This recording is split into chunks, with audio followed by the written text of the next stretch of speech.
es diferente. De repente, nuestra rutina cambia, sin que nosotros lo queramos, sin que estemos preparados para eso. ¿Y qué podemos hacer para adaptarnos a todo esto? Poco a poco nos reinventamos, creamos nuevas formas de comunicar, de vivir, de proteger a las personas que más amamos. ¿Y qué hay de nuestro corazón? Nuestro corazón también necesita cuidado. Sabemos los riesgos que nos conlleva este momento. Tenemos miedo, estamos llenos de dudas e incertidumbre, pero por eso no podemos dejar nuestra salud en segundo plano. Todo esto pasará y necesitas mantenerte saludable para todas las emociones que experimentarás pronto. Haz que tu corazón lata más fuerte. Mantén tus citas médicas y cuidado de tu salud al día. Y si necesitas algún procedimiento cardíaco o cirugía, no pospongas. La vida no espera. Siempre que lo necesite, busque atención médica de inmediato.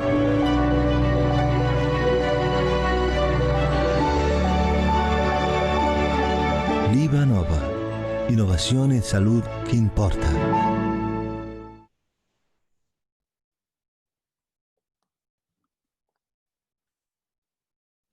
Empezamos.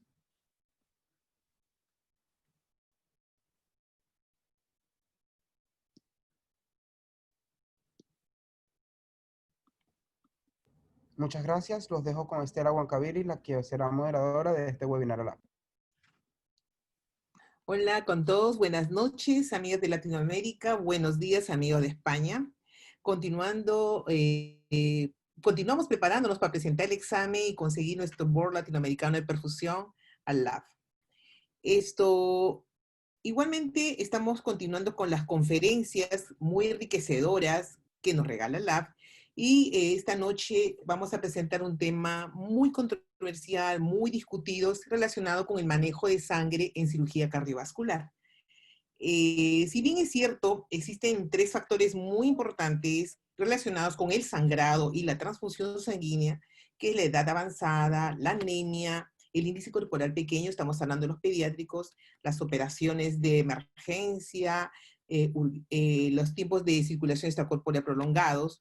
Por lo tanto, existen 2 tipos de transfusión sanguínea, que es la transfusión sanguínea halogénica y la transfusión autóloga o autotransfusión. La mayoría de los equipos quirúrgicos buscamos estrategias para evitar lo menos posible transfundir al paciente, ¿no? El uso de la eritropoyetina. En perfusión, las perfusionistas ahora están con tendencia a usar las microcardioplegias, usamos los minicircuitos, utilizamos las técnicas de CAF, MAF, ZBAF, utilizamos drenaje venoso al vacío, drenaje autólogo, retrógrado, arterial y venoso. Se utilizan los anestesiólogos, agentes antifibrinolíticos, agentes tópicos de coagulación y por último la técnica de rescate, que es la autotransfusión sanguínea. Esta noche tengo el honor de presentar a 2 ponentes muy importantes con amplia experiencia, que es el doctor Diego Zuluaga Santamaría y el licenciado Cristian Palacios. El doctor Diego Zuluaga Santamaría es médico, va a tocar el tema del uso de autotransfusión en cirugía cardíaca. Él es médico cirujano egresado de la Universidad de Antioquia, anestesia cardiovascular, Universidad CES. Formación avanzada en ecocardiografía transtorácica y transesofágica intraoperatoria. Él hizo un entrenamiento en anestesia cardiovascular en el Centro Médico Imbanaco, Cali, Colombia. Hace un entrenamiento en anestesia y trasplante de hígado, páncreas, riñón, en adultos y pediátricos, y el grupo de trasplantes en la Fundación Valle de Lili, Cali, Colombia. El licenciado Cristian Palacios tocará el tema de implementación de ATS, y él es licenciado en enfermería con especialidad en adultos con problemas cardíacos en la Universidad de Antofagasta, es magíster de administración de empresas del UNAV 2015, es ingeniero comercial del UNAV, es especialista clínico de LivaNova y Chile. Y cómo no, agradecer a LivaNova que nos permite cumplir con este webinar. Por favor, con relación a la palabra de donde dice chat, es la parte, bueno, disculpen, con relación a la relación de preguntas y respuestas, vamos a ir a las preguntas a un lado, al lado derecho, donde dice preguntas y respuestas, ¿ya? Realizar sus preguntas relacionadas con el tema, indicando su nombre. No se contestarán los que van con en anónimo. La parte del chat es exclusivamente para una interacción social, ¿ya? Las preguntas que no se logren ser respondidas durante la sesión serán enviadas a cada expositor y publicadas por vía foro en www.asociacionalab.com. El certificado de asistencia es el 100% de la duración de la sesión. Igual queda grabado en el canal de YouTube y pueden suscribirse en Alab, en YouTube. ¿Ya? Yo creo que con eso terminamos y damos pase al doctor Diego Zuluaga. Bienvenido, doctor Zuluaga.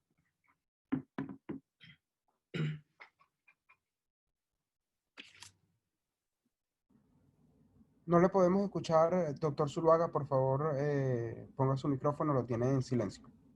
Adelante.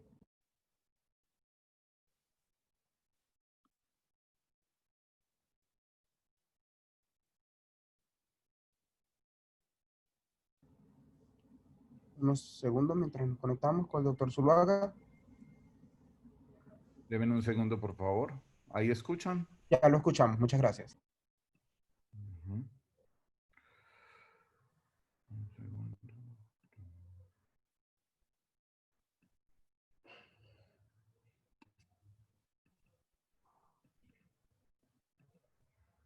Ahora sí. ¿Están viendo mi pantalla ahí? Sí, lo vemos en este momento. Perfecto. Buenas noches a todos. Quiero en primer lugar agradecer a LAB por la invitación. Es para mí muy placentero, es un orgullo estar en esta actividad.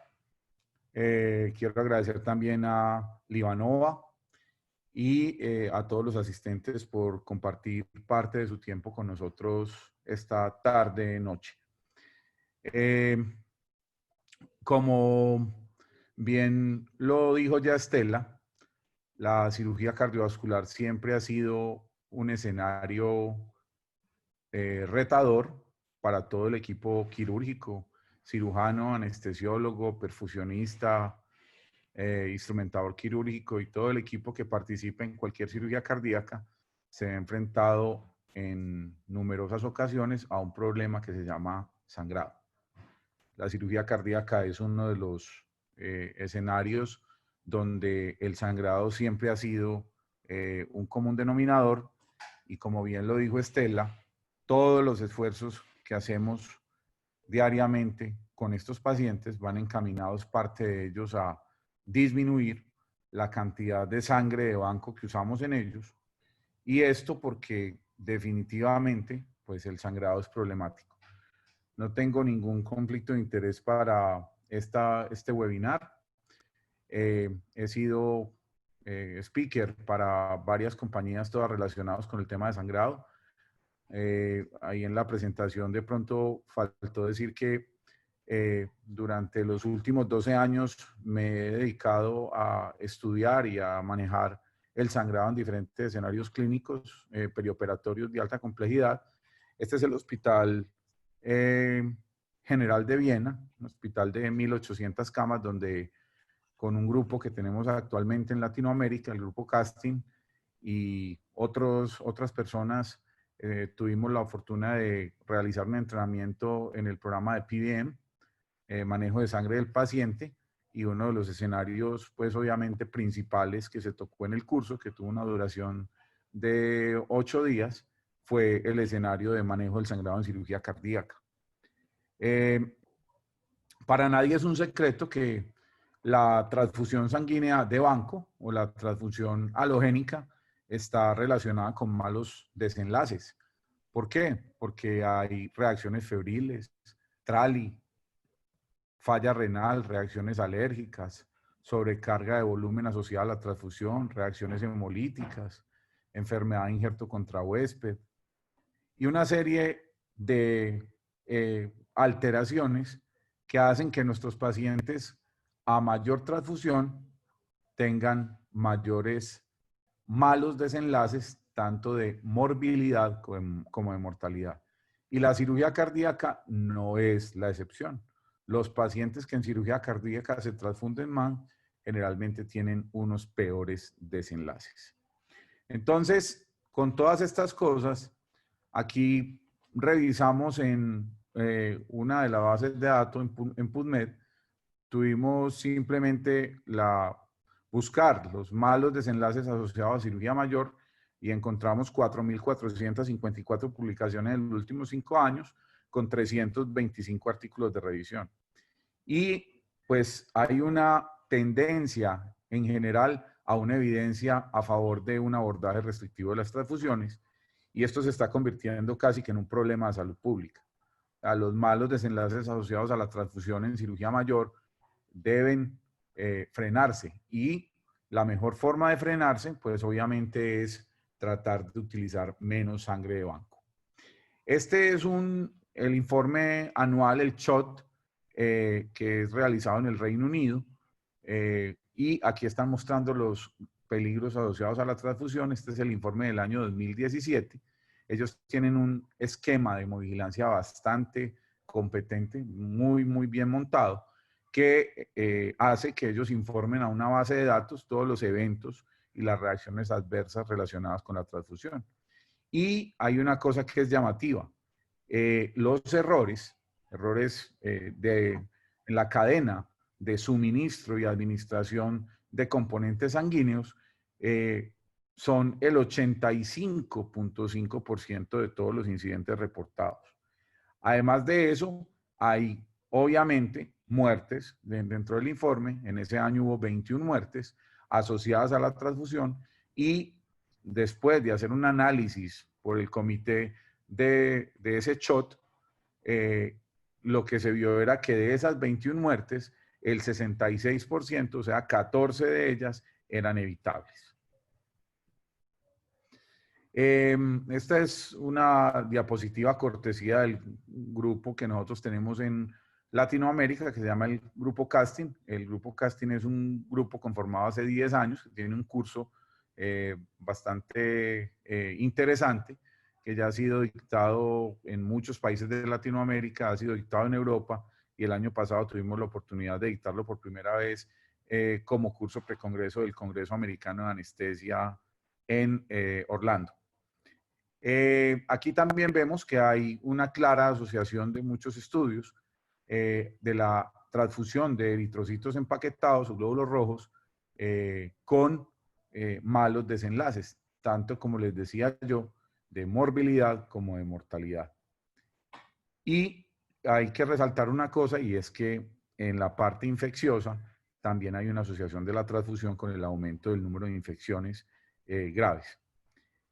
Este estudio, que es un estudio realizado en Cleveland Clinic, es un estudio observacional de cohorte hecho con 11.963 pacientes llevados a revascularización miocárdica, y encontraron obviamente que la transfusión era uno de los factores asociados tanto con mortalidad como con morbilidad. Había una asociación importante con mortalidad, con falla renal, con soporte ventilatorio prolongado, con infecciones, con complicaciones de tipo cardíaco y con eventos neurológicos. Entonces, como vemos, últimamente la transfusión sanguínea de banco o la transfusión halogénica es un factor que impacta tanto en el pronóstico de nuestros pacientes, impacta en la mortalidad, impacta en la morbilidad. Gracias a eso, pues desde hace más o menos casi una década, desde el año 2011, hace 9 años, estamos en la era del PBM. Los programas de Patient Blood Management son, digamos, la base de el ahorro o el tratar de que nuestros pacientes de cirugía mayor, en este caso cirugía cardíaca, reciban la menor cantidad de componentes sanguíneos de banco que sea posible. Obviamente, estos pacientes llevados a cirugía cardiovascular en muchas ocasiones requieren sangre de banco, pero la idea es que sean transfundidos con la menor cantidad posible. Casi que la mitad de mi charla está dedicada al programa de PBM en cirugía cardíaca, pero antes de entrar en esa materia quisiera hablarles de algo que ustedes conocen muy bien. Yo siempre he dicho que las perfusionistas y los perfusionistas en cirugía cardíaca pues no solamente juegan un papel fundamental dentro del manejo de estos pacientes y son nuestros grandes aliados, sino que además de eso muchas veces durante su trabajo, antes, durante y después del bypass cardiopulmonar, muchas veces nos ayudan haciéndonos caer en cuenta y revisando detalles mínimos que son la diferencia entre que a nuestro paciente le vaya bien o no le vaya bien. Entonces yo siempre he valorado muchísimo el papel que tiene el perfusionista, no solamente en el manejo del bypass cardiopulmonar, sino dentro de todos los procedimientos de cirugía cardíaca, en el pre, en el intra y en el post. Como les digo, son de gran ayuda, son nuestros grandes aliados. Entonces ustedes manejan muchos aspectos de los que yo les voy a decir a continuación. Estos son simplemente algunos aspectos técnicos del salvamento sanguíneo. Recuerden que, pues obviamente estos sistemas están basados en aspirar la sangre del campo quirúrgico. Obviamente hay que hacer entrar en contacto esa sangre con un sistema que tenga heparina o que tenga citrato, casi siempre heparina, y que sea aspirado a una campana donde se almacena el volumen sanguíneo. Y pues una de las ventajas de estos dispositivos nuevos para el manejo de autotransfusiones que tienen campanas de tamaño variable, lo que nos permite usarlo en pacientes tanto pediátricos como adultos, y nos permite usarlo en muchos procedimientos de alto nivel de sangrado o de medio nivel de sangrado o de bajo nivel de sangrado. Además de eso, pues obviamente la base del salvamento sanguíneo es la separación de los glóbulos rojos, y obviamente la centrífuga que el aparato tiene es la responsable de la cantidad, de la calidad de esos glóbulos rojos. Además de eso, pues se hace una aféresis celular, y estos nuevos sistemas tienen la capacidad no solamente de separar glóbulos rojos, sino que tienen la capacidad de separar plasma rico en plaquetas, o puede usted separar plasma pobre en plaquetas y plaquetas por otro lado y glóbulos rojos por otro lado. Y recuerden que estos sistemas se basan en un sistema también de lavado, porque el lavado es lo que elimina las partículas indeseables, puede eliminar grasa, fibrina, heparina, leucocitos, citoquinas, factores de coagulación. O sea, elimina lo bueno, elimina lo malo que hay en ese lavado. O sea, el lavado también tiene efectos secundarios. Realmente se hace un lavado con solución salina, y los niveles de hematocrito que estas máquinas dan de esos glóbulos rojos oscilan entre 55 y 65%. Hay que, aquí no me voy a detener mucho, pero sí hay que resaltar que la calidad de la sangre recuperada es una sangre de buena calidad, que tiene una fisiología normal, que mantiene la integridad de la membrana eritrocitaria, que tiene la capacidad del transporte de glucosa y aminoácidos, y que tiene unas concentraciones de ATP y 2,3-difosfoglicerato altas, lo que permite tener un óptimo transporte de oxígeno, y además de eso, una deformabilidad globular que se mantiene, lo que evita que estos glóbulos rojos hagan hemólisis o formen microtrombos, que son muchas veces problemáticos en causar disfunción orgánica. Además de eso, tienen una vida media normal. Esto es importante porque, pues, obviamente muchas veces esta sangre supera altamente en calidad a la sangre o a los glóbulos rojos empaquetados que nos dispensa un banco de sangre. Dentro de las indicaciones, pues se ha hecho, digamos, algunas condiciones que son una indicación para el salvamento sanguíneo, aquellas cirugías que tienen pérdidas sanguíneas mayores del 20% del volumen sanguíneo, o aquellas cirugías que tienen unas tasas de transfusión halogénica mayores del 10%, los pacientes que llegan anémicos a cirugía, los pacientes con grupos sanguíneos poco comunes o que tienen anticuerpos contra los glóbulos rojos por transfusiones anteriores, o pacientes que tienen contraindicada la transfusión sanguínea de banco por condiciones religiosas, como son los testigos de Jehová. Entonces, digamos que hay una tendencia a que la autotransfusión haga parte de unas estrategias para disminuir la transfusión sanguínea de banco. Hay unas contraindicaciones también, casi todas las contraindicaciones son relativas.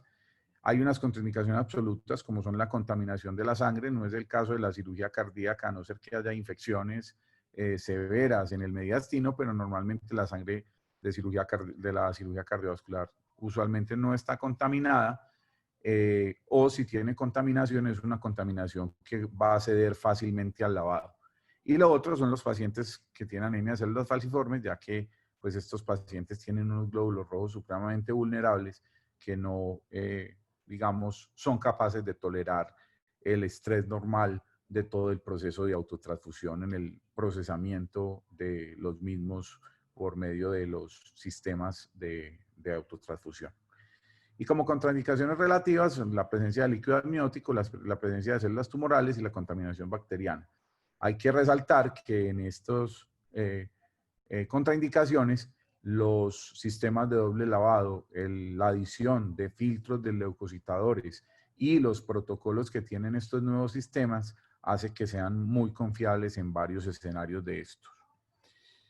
Y hay algunos mitos y realidades asociadas al salvamento sanguíneo. Hay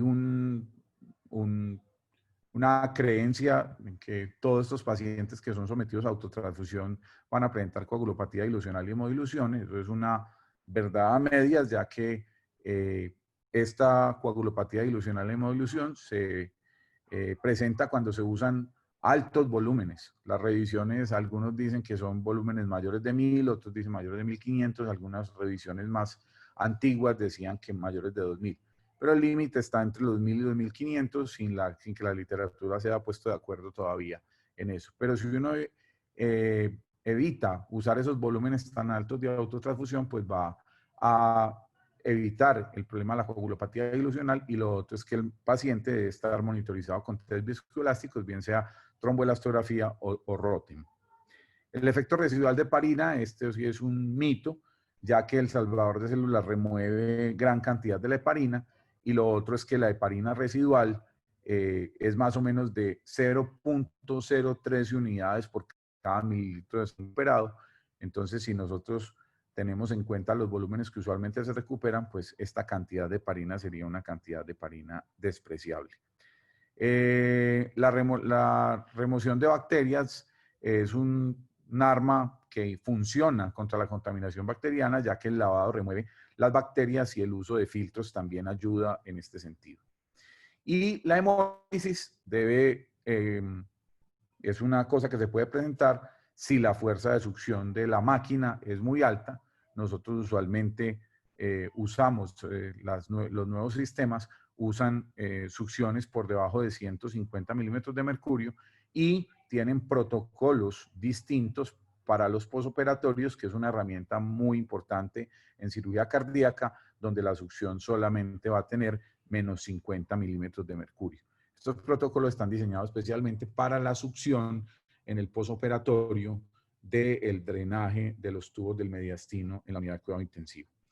Y el embolismo aéreo se puede presentar, pero para evitarlo se deben evitar usar sistemas de infusión rápida, ya que primero las bolsas de donde se recoge la autotransfusión en la máquina no están diseñadas para ser usadas dentro de sistemas de infusión rápida con presión, como son, por ejemplo, el Level 1 de alta velocidad o otros sistemas que hay en el mercado. Esto básicamente, digamos, son los principales problemas asociados al salvamento sanguíneo. Cuando uno mira lo que hay en la literatura acerca de estudios, revisiones sistemáticas y guías en lo de salvamento sanguíneo en cirugía cardíaca, pues esto es una revisión sistemática de Cochrane que nos muestra que hay un beneficio con el salvamento sanguíneo. Son 75 estudios con una calidad de evidencia variable, pero revisaron todos los escenarios de cirugía mayor y encontraron que hay evidencia en 2 grupos de pacientes, entre ellos uno de los grupos es la cirugía cardíaca. El otro grupo son los reemplazos articulares mayores o la cirugía ortopédica mayor. Disminuyendo por esta estrategia de autotransfusión, pues la cantidad de sangre de banco transfundida. Si uno revisa la guía europea, esta es la última edición de la guía publicada por la Sociedad Europea de Anestesia, con una actualización en el año 2017, recomiendan el uso del salvamento sanguíneo en cirugía cardíaca con una evidencia 1B y recomiendan también el uso del salvamento sanguíneo específicamente en la cirugía de reparo de aorta. Hay que recordar que estas técnicas de cirugía de aorta, pues cada vez son menos frecuentes la cirugía de aorta abierta, ya que en este momento estamos en la era del uso del reparo de aorta por vía endovascular, que obviamente tiene muchos mejores resultados, muchos mejores desenlaces y pues los pacientes generalmente no tienen necesidad de exponerse a una cirugía abierta en la mayoría de los casos. Cuando uno revisa la guía de PBM, ahí ya hay varias revisiones importantes, cada vez más amplias en la literatura en el tema específico del PBM en cirugía cardíaca. Esta es una guía europea publicada en 2017 y hay varias cosas interesantes en esta guía. Una de ellas es, ya lo dan, todavía no con un muy buen nivel de evidencia, es un nivel de evidencia clase 2B, una evidencia clase 2B con un nivel B, donde los estudios todavía no tienen todos la rigurosidad de la medicina basada en la evidencia. Sin embargo, esto con seguridad ha ido subiendo de nivel y seguirá subiendo de nivel porque cada vez hay más estudios en curso acerca del salvamento sanguíneo en cirugía mayor y la cirugía cardíaca no es una excepción. Pero ya dan un nivel de evidencia importante para el uso rutinario del salvamento sanguíneo. Todos sabemos que en nuestros países latinoamericanos hay un problema de distribución de recursos. Nosotros a veces tenemos problemas para que nuestros recursos sean usados en los pacientes, ya que pues tenemos problemas de pago de aseguradores, tenemos a veces problemas de limitación de los insumos y los consumibles. Entonces a veces tenemos que escoger entre un paciente y otro y pues obviamente, como bien lo decía Estela al principio, pues hay pacientes que tienen mayores factores de riesgo de sangrado, como ella bien lo mencionó, y pues son estos pacientes los que vamos a priorizar. Además de eso, ellos recomiendan la implementación de un protocolo de PBM en cirugía cardíaca con un alto nivel de evidencia. Es una recomendación clase 1. Y es muy importante saber que en estas guías, como en muchas de las revisiones que hay de PBM en cirugía cardíaca, está la recomendación explícita de que debemos monitorizar a nuestros pacientes con test viscoelásticos. ¿Por qué? Porque ya hay una clara asociación entre el uso de los test viscoelásticos, bien sea tromboelastografía o tromboelastometría rotacional, para reducir la cantidad de sangre de banco transfundida a nuestros pacientes. Y recordemos que ya también hay algunos estudios que han mostrado no solamente disminución de la cantidad de componentes sanguíneos de banco administrados en cirugía cardíaca, sino que si transfundir más sangre de banco nos aumenta la mortalidad, pues al evitar esa transfusión vamos a lograr unos mejores resultados y ya hay estudios que están, digamos, mostrando esta tendencia. Todavía no hay unos estudios con alto nivel de evidencia que nos muestren impacto en la mortalidad y en la morbilidad de algunos, pero ya vamos encaminados en esa dirección. Obviamente la transfusión de glóbulos rojos debe ser basado no solamente en un nivel de hemoglobina deseado. Yo siempre les digo a mis residentes y a los fellows que uno no transfunde ni cifras de hemoglobina ni pacientes con una misma, digamos, cifra de hemoglobina absoluta. Hay que siempre tener en cuenta nuestro paciente, digamos, en la parte individual, la condición clínica de nuestro paciente y las enfermedades coexistentes que nuestro paciente tiene para definir cuál es su nivel de hemoglobina deseado, cuál va a ser el target de hemoglobina para transfundir, y cada paciente es distinto, aunque pues hay algunas recomendaciones en los pacientes de cirugía cardíaca, pero no es lo mismo, por ejemplo, que sea un paciente con coronarias sanas y una enfermedad valvular a que sea, por ejemplo, un paciente con una enfermedad mitral de origen isquémico y que además de eso tenga una enfermedad coronaria asociada, o que esté en el contexto de un evento coronario agudo. Entonces, los niveles de hemoglobina para esos pacientes que les acabo de mencionar, pues van a ser distintos para cada uno. Lo que sí es claro, y ellos lo recomiendan, es que se recomienda mantener durante el bypass cardiopulmonar, durante la bomba, niveles de hematocrito entre 21 y 24, y eso se mantendrá siempre y cuando sea suficiente para mantener un aporte de oxígeno que sea mayor de 273 mililitros minuto por metro cuadrado. Es importante también que ellos dan una recomendación de usar salvamento sanguíneo en el posoperatorio, ya que esto está asociado con una disminución de la transfusión de componentes sanguíneos de banco.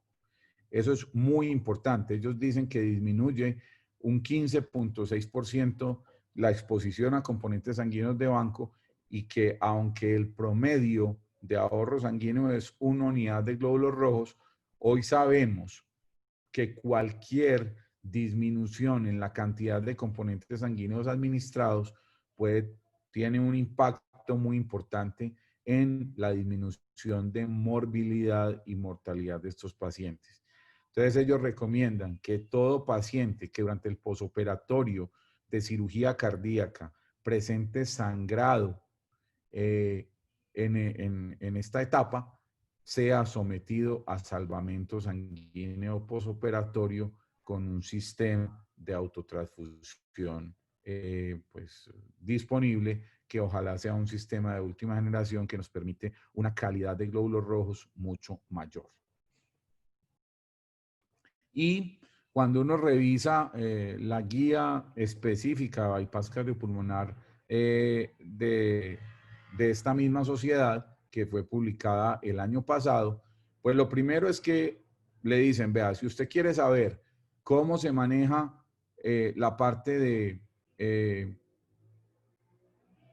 hemoderivados en cirugía cardíaca, lo remiten a la guía que les acabo de mostrar de 2017, pero ellos dan también unas recomendaciones específicas en el grupo o en la parte de bypass cardiopulmonar, y es que ellos dicen que como cifra absoluta, si un paciente durante el bypass cardiopulmonar, tiene una hemoglobina por debajo de 6, definitivamente hay que transfundirlo. El nivel de evidencia no es muy alto, pero lo dan como una recomendación clase 1.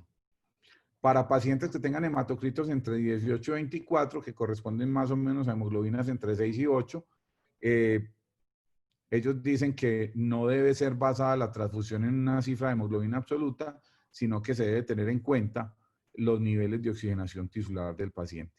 Y que si los pacientes tienen un hematocrito superior a 24 durante el bypass cardiopulmonar, pues en general, en términos generales, ellos dicen que no debe transfundirse. Obviamente, todos sabemos que cuando uno da unas recomendaciones, digamos, generales para un procedimiento, hay pacientes que se salen de esa regla o de esa recomendación, y que siempre tendremos que tener en cuenta digamos, la condición actual de nuestro paciente de manera individual y las enfermedades coexistentes que éste tenga. Cuando todos saben que hoy hay una tendencia también, y a mí nosotros en estos últimos 12 años en que nos hemos dedicado a estudiar el tema de sangrado en los escenarios de cirugía mayor, pues obviamente hemos visto una tendencia muy fuerte dentro de toda la literatura, y la cirugía cardíaca no es la excepción, acerca de los malos desenlaces asociados a la transfusión de plasma. El plasma definitivamente es un componente sanguíneo que tiene muchísimos problemas, porque es un componente que está asociado con el TRALI, está asociado con la sobrecarga de volumen asociada a la transfusión, con el TACO. Obviamente siempre sabemos que la inmunomodulación está presente, aunque todavía no es una cosa que podamos medir de manera muy certera, y que además de eso, digamos, los pacientes no, definitivamente la literatura es clara en decir que los pacientes no deben ser sometidos a transfusiones profilácticas de plasma. Cuando usted tiene un paciente en un escenario de cirugía mayor y ese paciente, digamos, usted espera que tenga una pérdida sanguínea o tiene una alteración de las pruebas convencionales de coagulación, pasa mucho sobre todo con centros donde todavía se basan en el TPI y en el TPT para estimar el riesgo de sangrado en pacientes críticos, por ejemplo, posoperados de cirugía cardíaca que están en la UCI. Hay muchos pacientes de esos que están con pruebas prolongadas, pero que no tienen sangrado clínico. No tiene ningún objeto utilizar plasma tratando de corregir esas pruebas y el paciente no tiene un sangrado clínicamente. Porque el plasma profiláctico, pues todos sabemos que ya está demostrado que no es una opción en el manejo hemostático.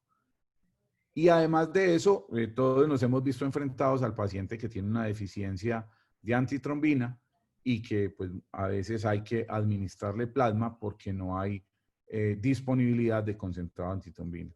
El concentrado de antitrombina en estos pacientes sigue siendo la primera opción y el plasma será la segunda opción, pues cuando no haya disponibilidad del concentrado de antitrombina, que por lo menos en nuestro medio no está disponible en muchos de los centros.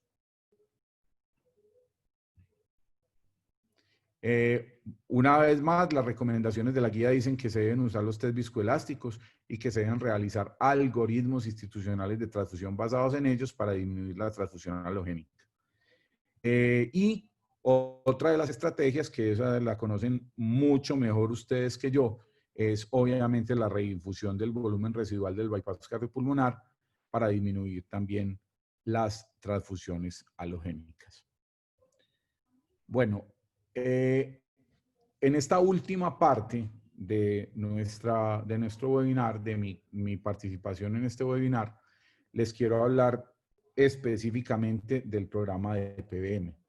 Recuerden que el PBM no es una cosa nueva, ya llevamos 9 años oyendo de los programas de PBM en el mundo y están muy bien desarrollados en algunos países de Europa, en Alemania, en Austria, en varios centros de cirugía mayor en Estados Unidos también se han implementado los programas de PBM, y en Oceanía, tanto en Australia y otros sitios del mundo se ha implementado este programa.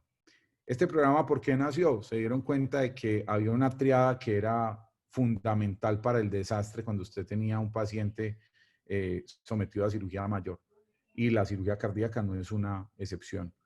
Cuando usted tiene un paciente que previamente está anémico, que es llevado a un procedimiento que le ocasiona sangrado y usted lo transfunde mucho, a ese paciente no le va a ir bien. Entonces esto fue descrito por el doctor Goodnow y por otras personas hacia más o menos el año 2011, y de ahí salieron, después de 2 años de trabajo, unas guías que las pueden encontrar en la página de la Autoridad Sanguínea Nacional Australiana. Ponen simplemente guías PBM en Google y aparece la página de la Autoridad Nacional Sanguínea Australiana, y ahí ustedes pueden descargar una presentación de cada una de las guías de PBM. Hay guía para sangrado de origen médico, hay guía para paciente crítico, hay guía para perioperatorio, hay guía para paciente pediátrico, hay guía para paciente obstétrica. Entonces ahí se pueden descargar, son gratuitas, los invito a que hagan una descarga de ellas y una revisión de ellas. Están tanto los PDFs como las presentaciones en PowerPoint para que puedan hacer toda la revisión. Entonces ellos lo que sacan, aquí ahí les estoy mostrando la guía de sangrado del paciente que es llevado a transfusión masiva, de sangrado crítico, y también les estoy mostrando la guía perioperatoria, y como les digo, los invito a que la revisen.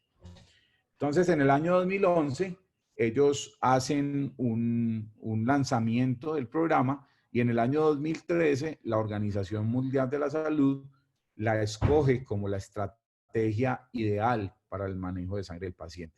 ¿En qué se basa esta estrategia? Básicamente es que usted debe optimizar la sangre propia de nuestro paciente, el manejo de la sangre del paciente para evitar tener que transfundir ese paciente con sangre de banco. ¿Y cómo debe hacer esa optimización? Ellos tienen 3 pilares, que es, primero, optimización de la masa eritrocitaria. Segundo pilar, disminuir el sangrado en el preoperatorio, en el intraoperatorio y en el posoperatorio. Y tercer pilar, optimizar la tolerancia a la anemia. Y ellos tienen estrategias diseñadas para el preoperatorio, para el intraoperatorio y para el posoperatorio. La invitación entonces es a que cada uno de nosotros trate de adoptar en su institución ese programa de PBM, no solamente para cirugía cardíaca, sino para todos los pacientes que son llevados a cirugía mayor. Este es un estudio que hicieron en el Reino Unido y que encontraron ellos. Encontraron que cuando usted implementa dentro de su institución un programa de PBM, puede lograr varias cosas. Primero, ellos lograron tener un impacto importante en la disminución de la transfusión halogénica por el aumento de la transfusión autóloga. Hubo menos unidades de glóbulos rojos, plasma, plaquetas transfundidas. Eso obviamente impactó en el costo. Recordemos que hay una cosa importante y ya hay artículos que lo dicen. Cuando yo le ordeno una unidad de glóbulos rojos a mi paciente, el costo real de esa transfusión es más o menos lo que vale todo el procesamiento de administración, lo debo multiplicar por 4. ¿Por qué? Porque yo tengo que tener un cálculo de lo que puede generar en ese grupo de pacientes, porque todo se mira finalmente en el grupo de pacientes en un periodo de tiempo, bien sea en un mes, en 6 meses, en un año, donde va a haber un impacto de los costos y esos costos se va a ver que cuando usted usa más sangre de banco, pues va a tener mayores costos, no solamente por lo que vale el procesamiento de esa sangre y la administración, sino por las complicaciones derivadas de su administración. Además de eso, ellos disminuyeron la estancia hospitalaria y eso también ahorra costos. Obviamente, si usted en su institución, sus pacientes están menos tiempo en cuidado intensivo, si en su institución sus pacientes están menos tiempos hospitalizados después de la cirugía cardíaca, pues esto va a impactar en los costos. Y además de eso, encontraron una cifra muy interesante de una disminución en la mortalidad global en los pacientes llevados a cirugía mayor. Nosotros entonces desde Colombia y en Latinoamérica con este grupo de amigos que venimos trabajando ya hace unos años, hemos planteado la creación de un centro de excelencia en PBM para cirugía y cuidado intensivo y tenemos pues obviamente ya toda la intención y estamos trabajando en eso, en crear el capítulo colombiano de PBM y estamos extendiendo esta invitación a países latinoamericanos, a países de Centroamérica y a países de Sudamérica y el Caribe también. Es una estrategia que hemos, digamos, lanzado este año. El año pasado se empezó a trabajar en ella más o menos desde el mes de septiembre y veníamos muy bien hasta el mes de febrero y ahora pues por esta coyuntura de la pandemia del COVID-19 pues nos hemos dedicado mucho a la parte de construcción teórica del programa y pues lo tenemos bien adelantado, pero pues obviamente hemos tenido un poquito de retraso en la implementación ya que pues todo el mundo tiene sus ojos dirigidos a la pandemia y pues tendremos que esperar que esto ojalá con un muy buen desenlace para todos pues termine de la mejor manera posible. Nosotros y les quiero hablar un poquito de la implementación del programa porque me interesa que ustedes sean multiplicadores de esta información en todos los centros donde ustedes trabajan. Nosotros hemos definido 4 fases. La primera fase es la fase de educación.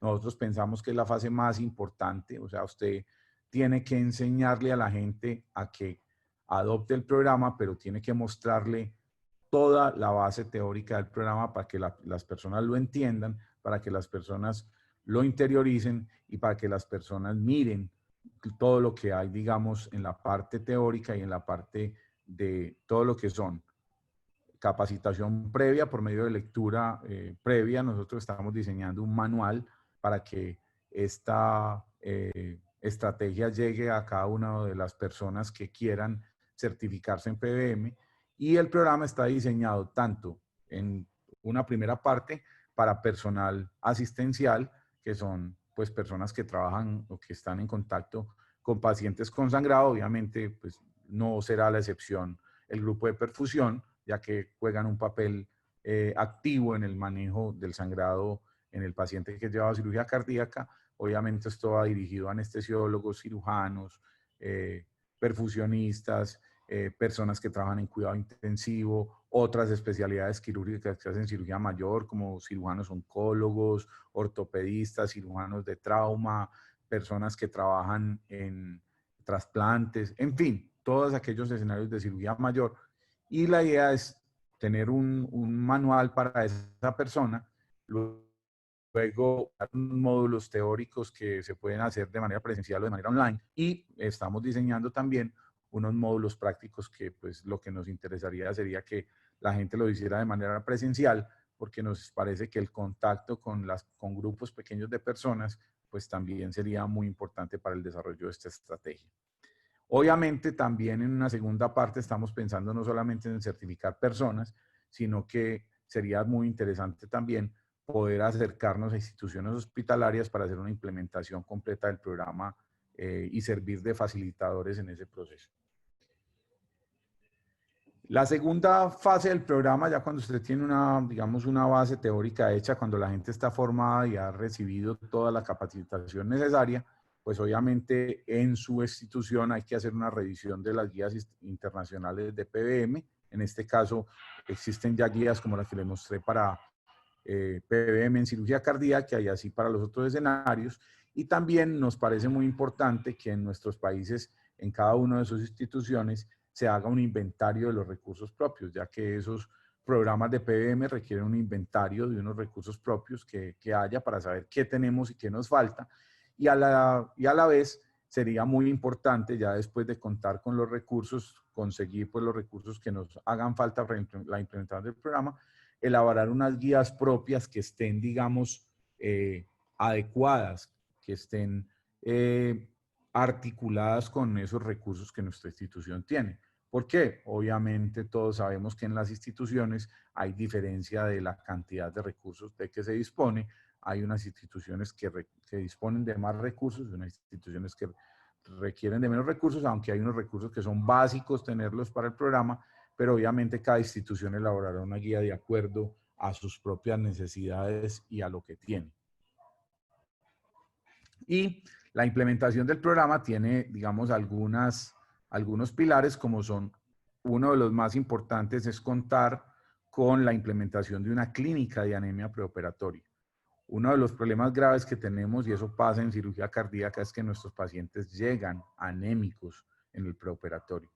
Y no debería llevarse ningún paciente a un procedimiento que no sea emergente con anemia. Y obviamente el tratamiento no es hacerle una orden de glóbulos rojos dirigida al banco de sangre para que le transfundan unidades de glóbulos rojos antes de cirugía. ¿Cuál es la idea? La idea de una clínica de anemia preoperatoria es una clínica donde haya un manejo multidisciplinario, o sea, debemos contar con la ayuda. Estas clínicas en muchos sitios del mundo son manejadas por anestesiólogos y hematólogos y pues grupos interdisciplinarios donde obviamente opina el cirujano, opina el intensivista, opina todas las personas que están alrededor del manejo de estos pacientes.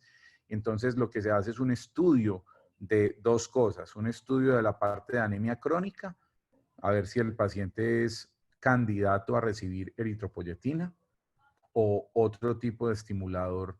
Recuerden que ya hoy en el mercado hay diferentes tipos de estimuladores de producción de glóbulos rojos, y si el paciente, también se hace una evaluación de la cinética del hierro en ese paciente para ver si es candidato a recibir hierro preoperatorio. La idea es que con esos sustratos, como son el hierro, la vitamina B12 y los folatos, y con ese estudio de la anemia crónica para ver si es susceptible el paciente de ponerlo en un protocolo de eritropoyetina, nosotros podamos resolver la anemia de ese paciente si tenemos tiempo. Recuerden que en eritropoyetina hay protocolos que van desde 3 semanas hasta otros protocolos rápidos de una semana, 7 a 10 días. Esa es, digamos, uno de los pilares fundamentales del programa, tener una clínica de anemia preoperatoria que funcione adecuadamente. Debemos contar con monitoría de la coagulación porque la monitoría con test viscoelásticos y no solamente con pruebas convencionales es una herramienta fundamental para disminuir la cantidad de sangre de banco utilizada. El uso de sellantes hemostáticos es una estrategia bastante usada en cirugía cardíaca. Los sellantes hemostáticos nos ayudan a controlar la parte del sangrado local y son importantes en la disminución del número de unidades de glóbulos rojos administradas de banco. Y además de eso, hay una cosa fundamental. Hoy en día, en cirugía mayor, estamos en la etapa de la terapia farmacológica del sangrado. El uso de concentrados de factores como el concentrado de complejo protrombínico y los concentrados de fibrinógeno son herramientas fundamentales en los pacientes que tienen sangrado perioperatorio en cirugía mayor, y cirugía cardíaca es uno de los escenarios. Y hay que recordar una cosa, todos, digamos, por escuela o clásicamente hemos aprendido que los pacientes de cirugía cardíaca tenían como principal causa de sangrado en la parte del déficit de digamos, los componentes del sistema de coagulación, tenían siempre, o todo el mundo pensaba, en déficit de función plaquetaria o déficit del número de plaquetas. Sin embargo, hoy se ha visto que el fibrinógeno juega un papel muy importante en el sangrado mayor durante cirugía cardíaca. Muchos de nuestros pacientes llevados a cirugía cardíaca presentan sangrado secundario a una hipofibrinogénemia o a trastornos del fibrinógeno que se pueden corregir, pues obviamente si uno tiene disponibilidad con concentrado de fibrinógeno o con crioprecipitado. Y lo otro es que los déficits de factores muchas veces son corregidos de manera más rápida con concentrados de factores que cuando uno usa plasma. Recordemos además que el plasma pues tiene los otros riesgos que les mencioné anteriormente. Obviamente la autotransfusión es un pilar fundamental en la implementación de los programas de PBM porque es lo que nos permite hacer un manejo adecuado, un manejo juicioso de la propia sangre del paciente. Y recordemos que como tal la transfusión de banco es un trasplante y en general siempre será mejor lo propio que lo ajeno.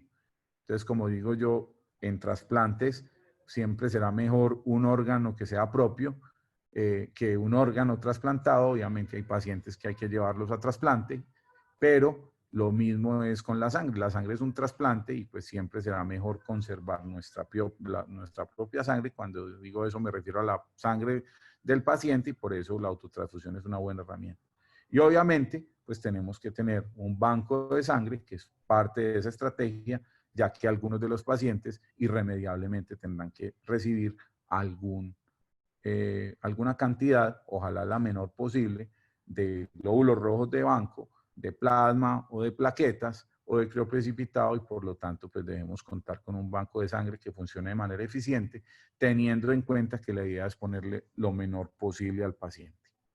Y por último, y esto ya está demostrado en los sitios donde el programa lleva andando varios años, hay que hacer una cuarta fase, que es una verificación del cumplimiento del programa. ¿Cómo se hace eso? Pues obviamente se hace una auditoría de las transfusiones y el manejo de los pacientes, se hace una medición del cumplimiento de las metas por medio de unos indicadores y lo más importante, esto no es un programa que tenga la intención de ser punitivo. Por el contrario, cuando un médico, cualquiera de nuestro equipo de manejo de nuestro paciente de cirugía cardíaca, se detecta que esa persona ha hecho un manejo inadecuado o un manejo, digamos, no correcto de la transfusión, pues esas personas no deben ser, digamos, señaladas ni en ningún momento acusadas, sino que por el contrario, lo único que se hace con esas personas es un reentrenamiento. O sea, no es una labor punitiva, sino una labor de educación. Seguimos pensando que este es el pilar fundamental de estos programas, la educación, enseñarle a las personas que están a nuestro alrededor porque cuando a veces uno habla con algunos grupos quirúrgicos, algunos cirujanos, algunos personas que trabajan en cuidado intensivo, no están muy enterados de estos programas y muchas veces le preguntan a uno, ¿y eso qué es? ¿Eso cómo funciona? ¿Cuál es el objetivo de eso? Si usted en su institución empieza por hacer educación, pues eso nos va a abonar el terreno. Como conclusiones, entonces, ya sabemos que la transfusión halogénica se asocia con desenlaces adversos, incluyendo los escenarios de cirugía cardíaca. Mejorar nuestros desenlaces en cirugía cardíaca debe ser la consecuencia de la implementación de un programa de PBM. Y en todos los centros donde se realiza cirugía cardíaca se debería implementar un programa de PBM, y el salvamento sanguíneo obviamente es parte fundamental de esta estrategia. Hay una cosa importante, hoy en día contamos con nuevas tecnologías para salvamento sanguíneo, como el Extra, que es una máquina que pues, he tenido la oportunidad de usar en varios escenarios, no solamente en cirugía cardíaca, sino en trasplantes y en otros pacientes. Y pues estas tecnologías nuevas tienen la ventaja de que no solamente permiten recuperar glóbulos rojos, sino que también permiten recuperar plasma y plaquetas. Esto obviamente nos puede ayudar a mejorar los desenlaces. Y como les dije anteriormente, no hay sino una sola clave. En PBM, en cualquier escenario, la clave es educación, educación y más educación. Muchas gracias. Por último, les quiero dejar un último mensaje y es el siguiente. Cuando yo piense que mi paciente necesita una transfusión de banco, una transfusión halogénica, primero paro, pienso, observo y después procedo. Muchas gracias.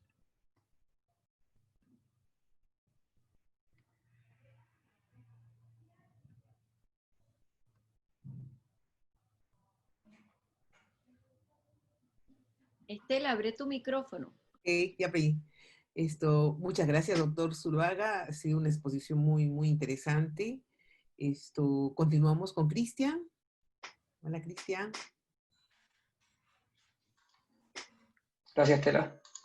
Ya.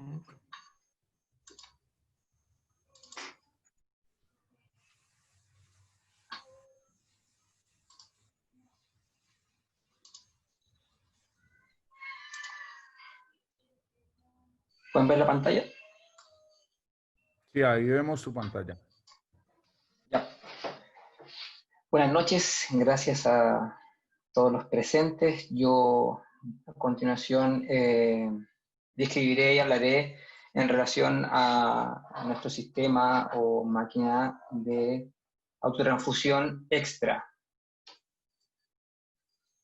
LivaNova, en el sentido o en esta área de la autotransfusión, ya lleva más de 30 años en cuanto a la innovación y el desarrollo de tecnología de equipos de autotransfusión. Ustedes pueden apreciar en la imagen la trayectoria de diferentes dispositivos a partir del año 1981 y el último dispositivo, el Extra, a partir del año 2010. Ya en relación a esta trayectoria tenemos resultados que hemos podido ayudar a más de 1 millón de pacientes en cuanto a los riesgos que ya había visto el doctor Zuluaga de la transfusión halogénica y también el impacto en su estadía hospitalaria. Extra corresponde ya a la 6ª generación de equipo de autotransfusión. Es un equipo compacto, ergonómico. El diseño condice con el diseño de la máquina HLM S5. Obviamente, Extra en relación al desarrollo tecnológico presenta mejores resultados que sus predecesores en relación al porcentaje de hematocrito recuperado y así como también en los tiempos de procesamiento. En relación también a su diseño, habíamos dicho su similitud con la S5 y también tiene características en relación a los resultados de su alta fiabilidad y también en relación a su operación y amabilidad en ese sentido. También nos permite integrar con otros dispositivos, en este caso como aparece en la pantalla, al Connect. En relación a la interfaz del usuario, es una interfaz amigable. Ustedes ven en la imagen que tiene las letras que pueden distinguir los diferentes campos visuales, una pantalla de LCD de 8.4 pulgadas, también el aspecto de la información se asemeja a lo que es el display de la S5 y también corresponde a la información modular de los diferentes campos de información en cuanto al despliegue de las pantallas y la respectiva información del proceso. En cuanto a la información o el manejo de datos, Extra nos permite un almacenamiento hasta 10.000 casos, Perdón. tiene diferente acceso, entre ellos los puertos, ¿sí? Ponlo en manera de presentación, que se ve doble, para que se vea más. Okay.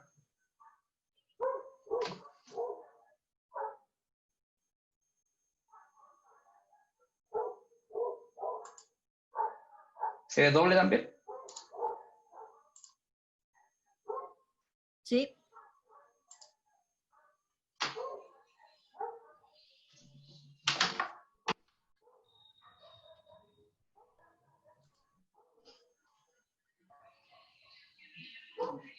¿Ahí? Ahí sí. Ya. En cuanto al procesamiento de datos, habíamos dicho que tiene la capacidad de 10.000 casos. En relación al acceso de la información, tiene diferentes puertos de entrada. Tiene un puerto USB que permite la transmisión de datos en una planilla Excel en relación a los casos del usuario. Y desde el punto de vista ergonómico, tiene una alta capacidad en cuanto a su manejo, es completamente transportable y se puede movilizar fácilmente dentro del pabellón quirúrgico. Y también ustedes ven la imagen en relación a la puerta, que es transparente, donde podemos acceder también en el montaje de los descartables y también posteriormente durante su proceso o su procedimiento podemos ver las diferentes etapas.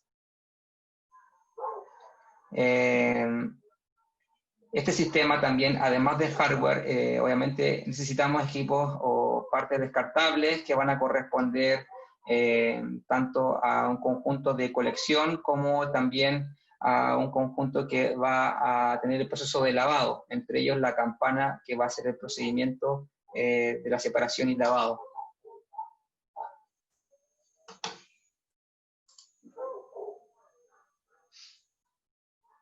En este video podemos apreciar diferentes elementos que también he mencionado. Vemos ahí también la capacidad de tener o presentar un protocolo de emergencia que permite interrumpir el proceso de los protocolos estándar para poder dar paso a una disponibilidad de sangre en menor tiempo ante una emergencia o eventual situación que requiera de una disponibilidad inmediata de la sangre. Además, tiene indicadores de control de calidad que van a corresponder específicamente al indicador de control de hematocrito y también en relación al control de lavado. Habíamos mencionado en relación al manejo de datos, ustedes pueden apreciar en el video y en la imagen, los accesos, diferentes accesos por los cuales podemos contar o disponer de estos datos.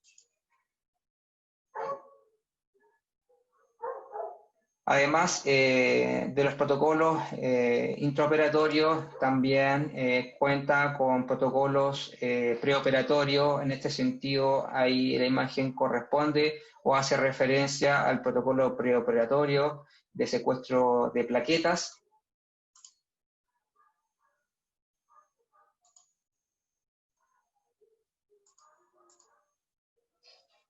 Y este también corresponde a un elemento que forma parte de lo que es el sistema de transfusión, que es el sistema ECVAC, que es nuestro dispositivo que permite hacer la función de vacío. Va a contar entonces con 2 bombas de vacío que van a ser utilizadas tanto en el protocolo intraoperatorio como en los protocolos postoperatorios, donde el vacío, como también hacía referencia el doctor Zuluaga, es regulado a una presión de menos 50 milímetros de mercurio. En relación a la disponibilidad, y esto también hace referencia a la versatilidad que tiene este equipo para poder acceder a diferentes objetivos y pacientes. Podemos diferenciar los diferentes tamaños de campana que van a corresponder a este sistema, donde encontramos campanas de 55 ml para pacientes de talla pequeña, con cirugías de sangrado mínimo, campanas de 125 que corresponden también a cirugías con un sangrado bajo, campana de 175 con sangrado ya moderado, y la campana de mayor capacidad de 225 que está dirigida específicamente a cirugía de gran sangrado, y entre ellos cirugía cardiovascular y trasplantes. En relación también a la configuración de los descartables, ustedes pueden ver a su lado derecho el montaje de los descartables. Es sencillo, es rápido para poder ensamblar. En relación a la campana, esta se monta sobre una superficie que permite entonces su ubicación en los 360 grados, prácticamente relativamente fácil de instalar. Ahí la imagen hace referencia a la instalación con una mano, y en relación también a lo que es el resto de las líneas, tiene una ubicación específica en su ensamblaje, por lo que el montaje no debería incurrir en un error o consumir más tiempo de lo que está programado. En cuanto al procesamiento, ahí en la imagen tenemos 2 procesamientos que son completamente automatizados. El primero es un toque, y este hace mención a la selección del inicio del procesamiento en relación al volumen de sangre rescatada en el reservorio. Selecciona la cantidad de sangre en el reservorio para que comience el proceso. Los ciclos en la campana van a ser continuos hasta que el reservorio quede vacío, y ahí nuevamente va a iniciar el nuevo proceso cuando el volumen del reservorio alcance el parámetro predefinido anteriormente. El último recipiente es otro procedimiento automatizado en el cual el dispositivo o el sistema va a hacer ciclos continuos hasta que, en este caso, el reservorio quede vacío, y también va a recuperar todo lo en relación a la campana y la línea de glóbulos rojos. De los protocolos intraoperatorios, este protocolo es el PIFAT. Tiene como un elemento diferenciador que tiene un protocolo de doble lavado. Con este protocolo de doble lavado lo que busca es una eliminación eficaz de las partículas contaminantes como partículas de grasa, y por ende se sugiere este protocolo para cirugías de tipo traumatológicas u ortopédicas. Tiene un buen resultado de concentración de hematocrito y, como había dicho anteriormente, una efectivo proceso de lavado de las partículas contaminantes.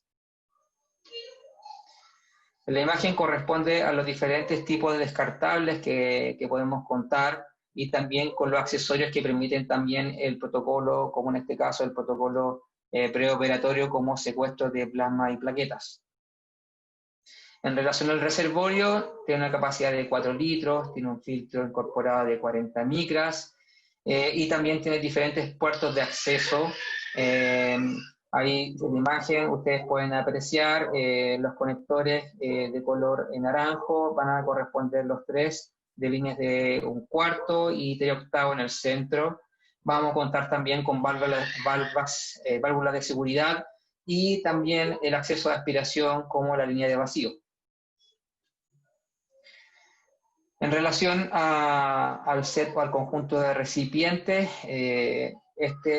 también ha incurrido en una innovación tecnológica respecto a los predecesores, y también esto se logra también a los dobles sensores de glóbulo rojo que está presente en el dispositivo, que se traducen en un resultado de optimización en cuanto al porcentaje de glóbulos recuperados y como también en cuanto a la velocidad de su procesamiento.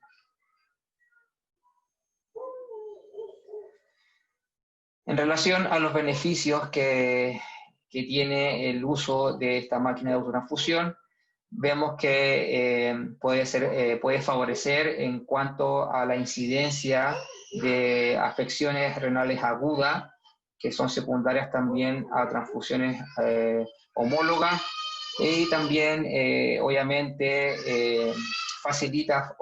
favorece el uso entonces de la sangre autóloga, y con ello también minimiza las transfusiones homólogas. En relación a la protección neurológica, esto también se ve como resultado de un beneficio clínico, principalmente en relación al protocolo PIFAT, con la eliminación de partículas de grasa y también con ello reduciendo el riesgo de algún evento embólico. Estos tres beneficios clínicos también nos permiten traducir en un resultado de impacto en el paciente en cuanto a disminución de las complicaciones en relación a la transfusión homóloga y también a la estadía hospitalaria, y juntamente con ello en relación a la morbilidad. En resumen, Extra es un sistema de transfusión que tiene ya más de 30 años de desarrollo. Es un sistema innovador. La diferente gama de productos desechables permite entonces que este tipo de dispositivo sea versátil tanto para cirugías cardíacas como para otro tipo de procedimientos, y el sistema de autotransfusión Extra puede mejorar entonces la seguridad del paciente, y como lo vimos en la diapositiva anterior, mejoran también en los resultados clínicos.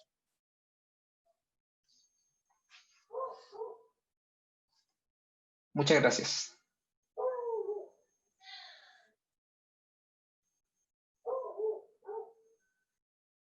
Gracias, Cristian. Tenemos algunas preguntas. Algunas preguntitas, a ver. Perfecto. Para el doctor, dice, ¿qué opina usted del priming, de Arleni Ramírez, del priming con sangre halógena en pediatría, con sus riesgos, pero como vía efectiva para reducir la hemodilución si no contamos con recuperador de células en nuestra institución?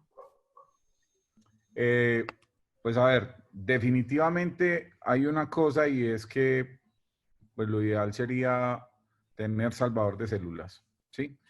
Pero en aquellos centros donde no se dispone de la posibilidad, de la opción de salvamento sanguíneo, definitivamente hay que hacerlo. O sea, hay que, digamos, utilizar algunas estrategias para que el volumen sea menor, o sea, recortar, acortar la longitud de las tuberías, obviamente tener en cuenta todo lo que esté a nuestro alcance para que la cantidad de sangre sea la menor posible. Pero es una estrategia que hay que usarla si uno no dispone de salvamento sanguíneo. Definitivamente es una opción. Obviamente tiene problemas y tiene riesgos, pero pues es una estrategia que hay que usarla si no se dispone de él. Otra pregunta de Lady que veo dice, ¿la endocarditis se considera como factor de contraindicación en el uso de la autotransfusión? Como les mencioné, esto ha cambiado. Específicamente en este momento, las infecciones, incluyendo la endocarditis, es una contraindicación relativa. ¿Por qué? Porque yo puedo usar con los nuevos dispositivos, puedo usar los protocolos de doble lavado que ya nos mostró Cristian, como el PIFAT, que es un protocolo de doble lavado asociado al uso de un filtro del leucocitador en la vía que, digamos, manda la sangre recuperada al reservorio para ser nuevamente reinfundida, esas dos estrategias del protocolo de doble lavado más la presencia de un filtro del leucocitador nos pueden hacer que esté disponible esa opción para pacientes con endocarditis. O sea, los protocolos de doble lavado y los filtros de leucocitadores nos aseguran casi que el 99% o más de descontaminación de esa sangre. Es una pregunta casi similar a lo que hablamos con relación a la recuperación en pacientes con cáncer, ¿no? Y esa sangre se pasa, hay mejores resultados con los filtros antileucocitarios, ¿no? Hay otra pregunta de Miguel Ángel Arizapana, dice, ¿qué estrategias debemos tener en cuenta en neonatos con cardiopatías congénitas con fisiología de ventrículo único que requieren hemoglobina de 14 a 15, evitando transfusiones de paquete globular? Bueno, todos sabemos que pues el paciente con ventrículo único en cirugía cardiovascular pediátrica de congénitos es tal vez el paciente más retador desde el punto de vista de sangrado. Los pacientes con fisiología de ventrículo único tienen no solamente requerimientos más altos de hemoglobina, sino que son pacientes que en general, podría decir yo que tienen unas altas tasas de sangrado. En cuanto a eso, aunque yo no soy el que más cirugía de congénitos haga hoy en día, cuando tuve la posibilidad de hacer mi entrenamiento en cirugía cardíaca pediátrica durante el fellow de anestesia y que fue pues, bastante prolongado el entrenamiento, fueron casi 5 meses, hicimos muchos niños con fisiología de ventrículo único porque estaba en un centro de referencia. Y una de las cosas que inclusive diseñamos un protocolo o parte de mi trabajo allá fue ayudar a diseñar un protocolo de transfusión en estos pacientes. Entonces, en estos pacientes hay dos cosas. Uno, es importantísimo el uso de todas las estrategias para disminuir el sangrado. O sea, el uso de antifibrinolíticos, el uso de concentrados de factores y el uso de monitoría intraoperatoria de la coagulación o perioperatoria es fundamental. ¿Para qué? Para tratar de disminuir la tasa de transfusión en ellos. Sin embargo, hay que decirlo, en este grupo específico de pacientes con fisiología de ventrículo único que son llevados a cirugía cardíaca pediátrica, estos niños tienen unas altas tasas de transfusión autóloga. ¿Qué puede hacer uno con esas estrategias que acabo de mencionar? Obviamente disminuir la cantidad de sangre de banco utilizada, pero sin embargo, como les digo, en este grupo de pacientes, muchos de esos pacientes terminan usando en ellos transfusión de sangre de banco y la coagulopatía en ellos no es una complicación infrecuente. Entonces, debe uno hacer una planeación estricta de su cirugía, usar todas las estrategias farmacológicas para manejo de sangrado, uso de antifibrinolíticos, uso de concentrados de factores y monitoría de coagulación con test viscoelásticos, y obviamente eso impactará en la disminución de la sangre de banco utilizada, a sabiendas de que en muchos escenarios vamos a terminar usando transfusión halogénica, además de la transfusión autóloga. Doctor, siempre hay una creencia o mito, digamos, hablamos de mito y realidad con relación a la sangre recuperada con la autotransfusión. Cuando se le quieren pasar, el anestesiólogo muchas veces dice, bueno, yo no le voy a pasar porque tiene heparina y eso sangra. Y muchos de nosotros hemos cometido el error de tomar un TCA, obviamente sale un TCA más alto, aunque el heparina es poquísimo, bajísimo. Entonces, la pregunta es si realmente con eso se debe monitorizar o se debe monitorizar con un ROTEM o un TGV. Hay una cosa importante, y es que el efecto residual de heparina en la sangre recuperada, como yo les dije, hace parte, como bien lo dice Estela, de un mito. ¿Por qué? Porque en las mediciones que se han hecho de la heparina residual de la sangre recuperada, generalmente es muy pequeña. Yo les mostraba ahí cómo es de 0.013 unidades por cada mililitro de sangre recuperada.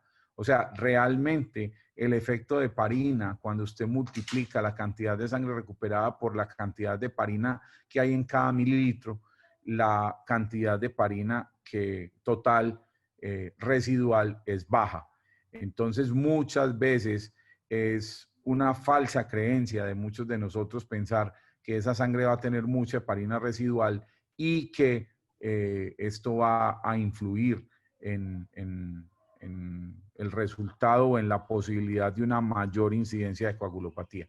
¿Qué hay que hacer? Es simplemente, primero, contar con los en donde se cuente con los dispositivos de los test viscoelásticos, tromboelastografía o ROTEM. Uno lo que debería hacer es, después de reinfundir a su paciente, pues obviamente hacer un monitoreo después de la salida de bomba de la parte de coagulación de ese paciente. Y ese es, digamos, lo que se debe hacer en cualquier cirugía cardíaca, haya habido autotransfusión o no. Pero no quiere decir que ese paciente tenga una mayor incidencia de coagulopatía específicamente por el efecto residual de heparina, porque es muy bajo. Hace parte más de un mito que de otra cosa. Gracias, doctor. Otra pregunta. ¿Qué opina de Mariana Piñango? ¿Qué opina sobre lavar la sangre de banco con el autotransfusor antes de administrar a la SEC? La sangre de banco, así como la sangre en general, la sangre de banco, acuérdense de ustedes que hay unos cambios conformacionales de esa sangre de banco dependiendo del tiempo de almacenamiento. Está bien descrito lo que se llama lesión eritrocitaria por almacenamiento. Algunos dicen que los glóbulos rojos que debemos usar de banco no deberían tener más de 7 días. Así como hay estudios también, y específicamente hay un estudio en cirugía cardíaca, donde se demostró que desde que la sangre tenga menos de 21 días, los glóbulos rojos tengan menos de 21 días de almacenamiento, la lesión por almacenamiento es mínima y que la lesión por almacenamiento se empieza a presentar después del día 21 con mayor, digamos, con mayor certeza. Entonces, lavar los glóbulos rojos de banco, si yo cuento con unos glóbulos rojos que no sean de la mejor calidad, ya acuérdense que yo por el lavado puedo remover lactato, puedo remover glucosa y puedo remover potasio. Recuerden que en la sangre de mucho tiempo de almacenamiento, las complicaciones, o sea, la concentración de potasio de esa sangre específicamente puede ser problemática. Si yo tengo una sangre que lleva mucho tiempo almacenada, esas concentraciones de potasio se van a multiplicar muchísimo y pueden ser un problema en algún paciente, por ejemplo, que tenga algún grado de falla renal aguda, o puede ser un problema en aquellos pacientes que tengan una función renal alterada por enfermedad renal crónica, o puede ser un problema también en pacientes que tengan hipercalemia por otras causas. Entonces puede ser de utilidad ese lavado previo a la bomba de esos glóbulos, así como también el lavado posterior también podría ser una estrategia para remover lactato y remover otros componentes no deseados de esa sangre. Otra pregunta me dice, ¿es recomendable transfundir plasma cuando se recupera una cantidad importante de glóbulos rojos post-SEG intraoperatorio? No, yo creo que, a ver, que sea una norma que yo tenga que transfundir plasma siempre que se recupere mucho, no. ¿Cuál es mi concepto? Mi concepto es el siguiente. Si yo tengo un paciente que tuvo un sangrado intraoperatorio y que después de la salida de bomba, yo sé que le voy a administrar una cantidad importante de sangre recuperada por el salvador de células, o que en general durante la cirugía yo administré una cantidad muy importante recuperada del salvador de células, lo que yo debo hacer es no transfundir plasma de manera, digamos, empírica. ¿Qué debo hacer yo? Yo debo monitorizar a mi paciente, ojalá con test viscoelásticos, y si yo veo que el paciente tiene déficit de factores, entonces sí voy a necesitar una estrategia para mejorar mi nivel de factores. Y esa estrategia debería ser, a la luz de las recomendaciones actuales, el uso de concentrado con propio trombínico cuando lo tengamos disponible. Si yo tengo un paciente que claramente tiene un déficit de trombina, tiene un déficit de factores, y yo no cuento con concentrado de factores, pues entonces no me quedará otra opción que suplementar esos factores con plasma. Sin embargo, no están indicadas, vuelvo y les digo, las transfusiones empíricas de plasma o las transfusiones para corregir, por ejemplo, un TP y un TPT en un paciente que clínicamente no está sangrando, que eso es frecuente, por ejemplo, en los pacientes en las unidades de cuidado intensivo.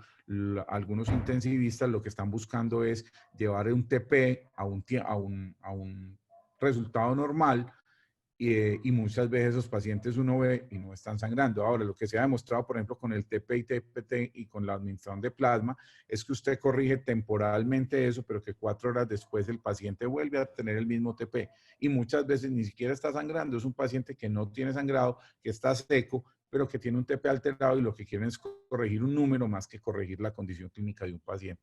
Las transfusiones profilácticas de plasma son una conducta incorrecta a la luz de la evidencia actual. Otra pregunta, hay varias preguntas, está muy interesante el tema. Esto va para Cristian, y dice, ¿el descartable de autotransfusión utilizado en el intraoperatorio se puede seguir utilizando en el posoperatorio? ¿Debe ser positiva la respuesta? ¿Cuántas horas más podría seguir usando? Mónica Pérez de Ortega, de Venezuela. Sí, el descartable de uso intraoperatorio es el mismo que se utiliza para el postoperatorio.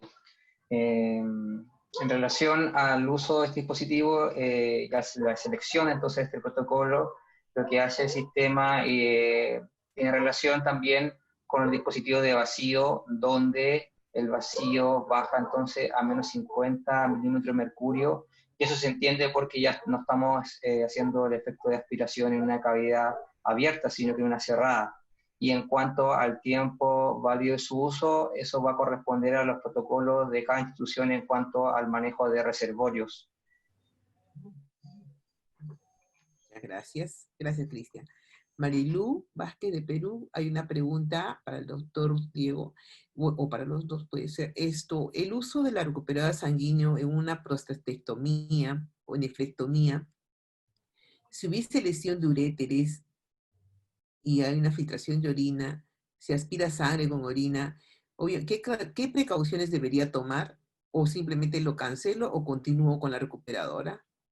No, en cirugía de próstata y en cirugía de nefrectomía está claro que los protocolos de doble lavado son efectivos. O sea, usted debería usar protocolo de doble lavado y filtro y con eso es suficiente. Como les digo, estos sistemas tienen una efectividad supremamente superior a las generaciones predecesoras de ellos y pues se ha demostrado su seguridad en varios escenarios, incluyendo la cirugía urológica. Las demás preguntas pueden estar enviando al correo, al link, y para poder contestarles. Yo creo que con esto culminamos. Muy agradecida en nombre de ALAF, doctor Diego y Cristian. Las ponencias estuvieron súper buenas, interesantes. Yo creo que muy enriquecedoras para todos nosotros. Culminamos la conferencia en estos momentos. Muchas gracias. Yo quiero dar las gracias a Alat, a Estela y a todos los organizadores, a Lileni, a Julie, a Livanova, a Cristian y a todas las personas que estuvieron presentes en este webinar por sacar un espacio de su tiempo familiar para compartir con nosotros. Y un último mensaje es que se cuiden mucho, por favor. Gracias. Muchísimas gracias, doctor. De hecho, ya le reitero nuestro interés por continuar profundizando en este tema, y creo que los perfusionistas de toda Latinoamérica somos actores importantes en este tema, y siempre en combinación o trabajando en equipo con el anestesiólogo. Y ese siempre es nuestro comentario, que muchas veces trabajamos mucho durante la perfusión y en anestesia, pues en el transoperatorio, para no transfundir a los pacientes y usar sangre autóloga y lavada, y después, si no hay un protocolo, un trabajo en equipo con terapia intensiva, ahí perdemos el esfuerzo. Entonces yo creo que ese era un Sí, detalle claro. que yo quería acotar. Eso es una cosa totalmente cierta. O sea, muchas veces en la sala de operaciones hacemos muchas cosas para disminuir la transfusión de banco y en el posoperatorio en algunas partes no cuidan esos detalles y entonces el paciente termina transfundido muchas veces innecesariamente. Como usted lo dice, tiene toda la razón, la idea es que sea un equipo multidisciplinario que trabaje de manera articulada y que todo el mundo siga unos protocolos establecidos. Es importantísimo. Muchísimas gracias a todos y bueno, seguiremos los perfusionistas haciendo un gran esfuerzo, como lo estamos haciendo hasta ahora, por no transfundir a los pacientes. Eso ha sido desde hace algunos años una meta de tratar de disminuir el uso de sangre y gracias a ustedes creo que nos vamos a interesar mucho por ese programa que ustedes están promoviendo para llevárselo a todos los perfusionistas de Latinoamérica y seguir evitando la sangre. Yo por último les voy a dejar mi correo electrónico para las personas que se quieran comunicar conmigo para cualquier cosa que necesiten, estoy a la orden. Y como les digo, esto es una estrategia que apenas están haciendo en Latinoamérica, pero que creemos que es fundamental que llegue a cada uno de nuestros países y a cada uno de nuestros rincones donde se hace no solamente cirugía cardíaca, sino cirugía mayor. La idea, como les digo, es disminuir al máximo la cantidad de sangre de banco administrada a nuestros pacientes. Muchas gracias. Les voy a dejar ahí en el chat mi correo.